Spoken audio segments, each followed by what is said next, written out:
সালামু আলাইকুম প্রিয় দর্শক মণ্ডলী, আমি ডাক্তার কাউসার শরীফ, ডিএইচএমএস বাংলাদেশ, সংযুক্ত medical college Dhaka and DHPM Kolkata India. আজকে যে টপিক নিয়ে আলোচনা করব সেটি হলো জলবসন্ত বা চিকেন পক্স। জলবসন্ত বা চিকেন পক্স এটি বাচ্চাদের, বড়দের, বৃদ্ধদের সবারই হতে পারে। এটি একটি ছোঁয়াচে ভাইরাস জনিত রোগ। তবে এটি 1 সপ্তাহ 2 সপ্তাহ থাকে, তারপর এমনিতেই ভালো হয়ে যায়।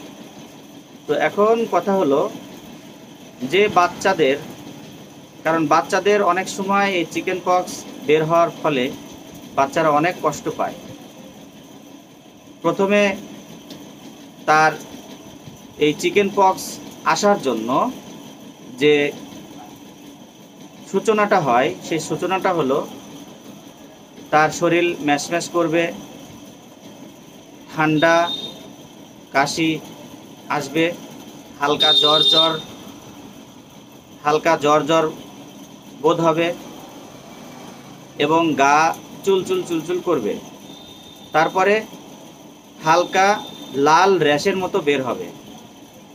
লাল র্যাশের মতো বের হওয়ার পরে তারপরে আস্তে আস্তে ঘামাচির মতো হবে এবং সেটাকে আস্তে আস্তে বড় হবে এবং তার মধ্যে পানি জমবে। এটাই হলো চিকেন পক্স। এখন কথা হলো যে আমাদের সমাজে গরমের শেষের দিকে এবং গরমের শুরুর থেকে এই রোগের সংক্রমণগুলো ঘটে।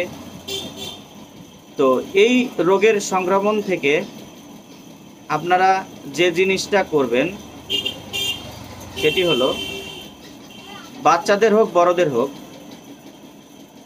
সেটি হলো তাদের শরীরে প্রচণ্ড ব্যথা থাকবে, জ্বর আসবে প্রচণ্ড, এবং এটা মুখের মধ্যেও হয়, গলার মধ্যেও হয়, ভীষণ যন্ত্রণা হয়। এই যন্ত্রণার হাত থেকে রক্ষা পাওয়ার জন্য কিছু ঘরোয়া পদ্ধতি আছে, সেই পদ্ধতিগুলো আগে অ্যাপ্লাই করবেন। সেটা হলো যে নিম পাতা এবং হলুদ, এটি যদি হালকাভাবে শরীরে আলতোভাবে দিয়ে রাখতে পারেন তাহলে এটা ভালো হয়। দ্বিতীয়ত কথা, হোমিওতে কি চিকিৎসা আছে এই চিকেন পক্সের জন্য? প্রথম নাম্বার মেডিসিন বেলেডোনার প্রথম নাম্বার মেডিসিন এই কারণে যে প্রচণ্ড গরম থাকবে, উত্তাপ থাকবে শরীর, এবং প্রচণ্ড যন্ত্রণা হবে তাহলে পরেই, এবং লাল লাল যে র্যাশ বের হবে, তখনই বেলেডোনা দিলে ভালো হয়। তারপরে কোনো রোগী যদি মৃত্যুর যন্ত্রণা, ছটফট এরকম প্রত্যাশা করে, তাহলে সেই রোগীকে অ্যাকোনাইট দিতে পারেন। দ্বিতীয় স্টেপের মেডিসিন রাস্ট্রক্সটা দিলে পরে যে রোগীর বেদনা এবং চুলকানি শুরু হয়ে যায়, সেটা থেকে সে রেহাই পাবে রাস্ট্রক্সে। এবং লিডাম্পাল দিতে পারেন। তারপরে সারাসানিয়া আছে, এই মেডিসিনটাও দিতে পারেন। এটাও খুব উৎকৃষ্ট মানের মেডিসিন।